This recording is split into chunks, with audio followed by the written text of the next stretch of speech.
انا جايب لك النهارده شويه اخبار، يعني متنطورين كده على الميديا عن المغرب، لوز اللوز.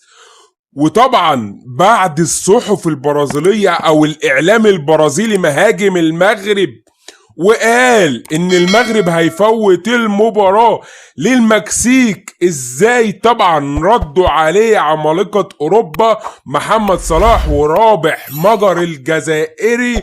وطبعا يا جماعة يعني قالوا ايه في افريقيا او في يعني افريقيا، قالوا ايه في افريقيا عن المغرب وازاي عايزين يدرسوا الكرة المغربية في طبعا افريقيا. بالله عليكم بقى نعمل لايك، نشترك في القناه، نفعل الجرس على كل بابا المجال، كل مطبخ المغربي معانا في دقايق معدوده، ويا ريت نصلي على النبي. طبعا يا جماعه بعد هجوم الاعلام البرازيلي والاسباني عن مباراه المنتخب المغربي النهارده، ردوا اساطير افريقيا، اولهم اللاعب المحترم الجزائري، وانا بقول عليه محترم لانه طلع وقال كلمه حق واشاد بالمنتخب المغربي. طبعا قال ايه بقى؟ قال لك طبعا التصريحات دي نقلها عبر الاذاعه التونسيه. قال لك ايه؟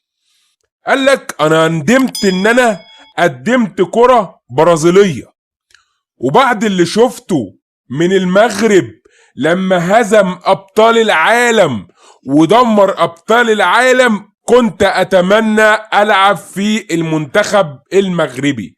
لدرجه يا جماعه ان تم قطع تصريحاته. وطبعا بيقول لك في الجزائر حكموا عليه عشان خاطر بس قال كلمتين كويسين عن المنتخب المغربي. تخيل المرض. انا بنقل لك تصريحات عالمية عن المنتخب المغربي، وبقالي كتير جدا جدا يا جماعة بدور عليها، وبفرح لما الاقي تصريحات كويسة على المغرب والمغاربة، واللي بيفرح المغرب والمغاربة كأنه فرحني انا كمان. طبعا يا جماعة محمد صلاح قال لك ايه بقى؟ قال لك انا فخور وسعيد بصعود المنتخب المصري كأفضل ثالث، ولكن بعد عشوائية امبارح، بعد اللي حصل امبارح ولاعبي منتخب المصري لما الحكم يحسب 5 دقايق وقت محتسب بدل ضايع، يحسب مخالفة، ولاعيبة منتخب مصر يتخانقوا مع بعض على اللي يلعب المخالفة ديت. قال لك الكرة المصرية عندنا في مصر تأخرت تماما. وفعلا يا جماعة كلامه صح، لان انت دايما تلاقي اصلا المنتخب المصري عبارة عن ابناء لاعبين فقط لا غير، ورشوة ومحسوبية. انما في المغرب اكاديمية مغربية، ولاد المغرب ولاد المملكة المغربية بيخافوا على طبعا بلدهم، بيعشقوا بلدهم. انما طبعا الراجل مش مئز من اللي بيحصل في طبعا عندنا في مصر، ولكن قال لك كلمتين بمليون جنيه. قال لك ايه بقى؟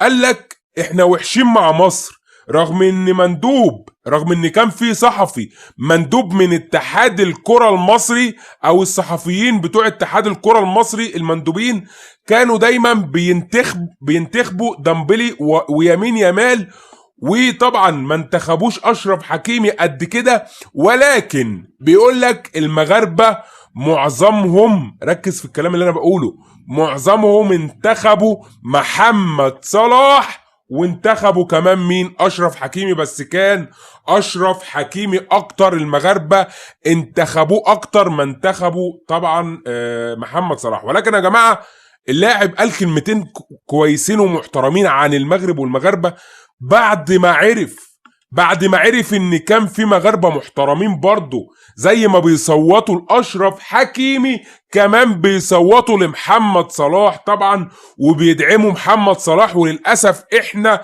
كنا وحشين، واللاعب المصري محمد صلاح فضح طبعا الكره المصريه، وفضح الاتحاد المصري، وفضح اي مندوب او اي صحفي مصري يا جماعه. ولكن احنا عندنا هنا في مصر كتير جدا بيحبوا اشرف حكيمي يا جماعه. احنا محتاجين النهارده خساره المنتخب، او محتاجين النهارده فوز المنتخب المغربي، ومغاربه كتير جدا جدا جدا قالوا لك ايه بقى؟ قالوا لك لا يا مصريين معلش، بعد ما طلبنا منهم ان هم يكسبوا عشان خاطر ان احنا نتأهل احنا كمان، قال لك معلش يا مصريين ما تزعلوش مننا، ما تزعلوش مننا، انتوا خذلتونا في اشرف حكيمي. وبعدين كده كده لينا طار مع البرازيليين. ده كان حال طبعا الاعلام، او ده كان حال المغرب والمغاربه. اما عن طبعا هناك في افريقيا والافارقه بيقول لك يجب تدريس الكره المغربيه عندنا في افريقيا، لان احنا يعني لو الموضوع دوت هنستفاد منه ماديا، لان احنا بنعاني بالفقر.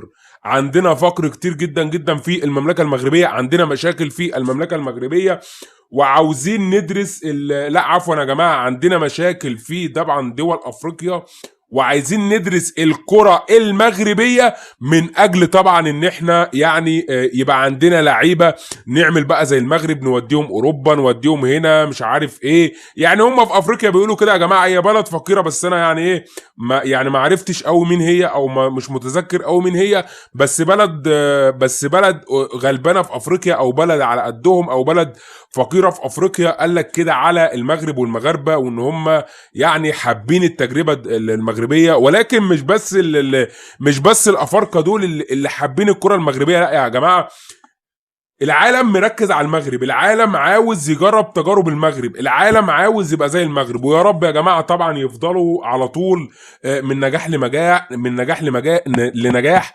وطبعا يفضلوا دايما رافعين راسنا، ويفضلوا دايما معلمين على الكل. وللاسف الواحد زعلان على رابح مجر يا جماعه، الاعلامي الجزائري زعلان. يعني انت معلش عشان تقول كلمتين حلوين على المملكه المغربيه طبعا يتم حبسك.